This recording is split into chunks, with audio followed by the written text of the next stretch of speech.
My secret sauce today is using proper mesh for the job, proper mesh count. Most screen printers use the wrong mesh count. I mean, a huge majority of screen printers do not use the proper mesh count on their production floors.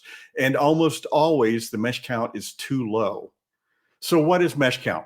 Simply put, it's the number of threads per inch in a screen mesh. So an 87 mesh has 87 threads per inch.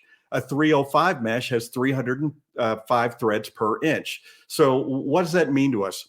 The openings in an 87 mesh are going to be bigger than openings in a 305 mesh. There's more threads in a 305. Those holes are smaller. So bigger openings lay down more ink. So lower mesh counts mean that more ink lay down and vice versa. So why do we have different mesh counts in the first place? Different screen printing applications require different kinds of mesh. So puff ink, for instance, you need to print that through an 87 mesh because we need a heavier laydown of ink to make the ink puff up on the shirt.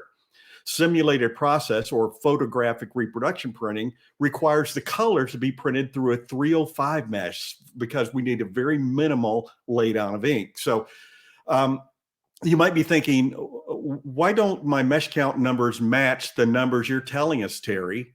Well, I might say 87 mesh, but your supplier, when you order that mesh, you get an 86 mesh. The reason for that is all mesh is manufactured in either Europe or Asia. So what does that mean to us measurement-wise? It's all metric. So when it's imported into the US, we convert it to inches because none of us, except for Eric, knows the metric system.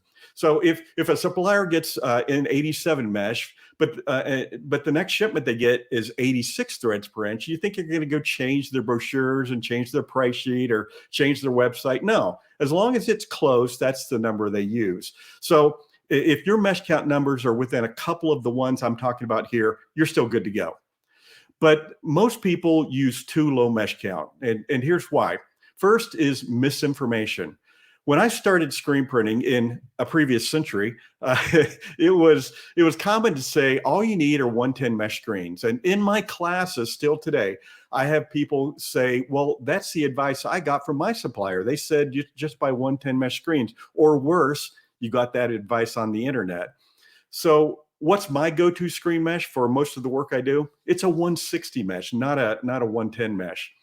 The other reason would be trying to take a shortcut. The thought being, if I lay down more ink with a 110 mesh, I won't have to flash and print a second coat.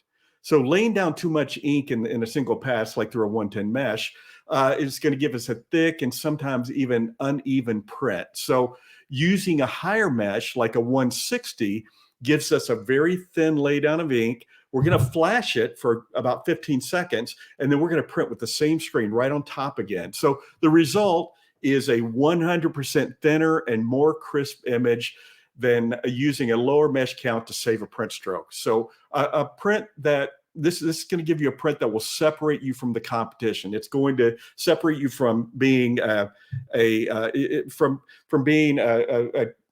someone who just gets the job done to somebody who's turning out really, really great product. So it's screen printing. It's all about the screen. Get your screens right and you're 90% there. And that's my secret sauce for today.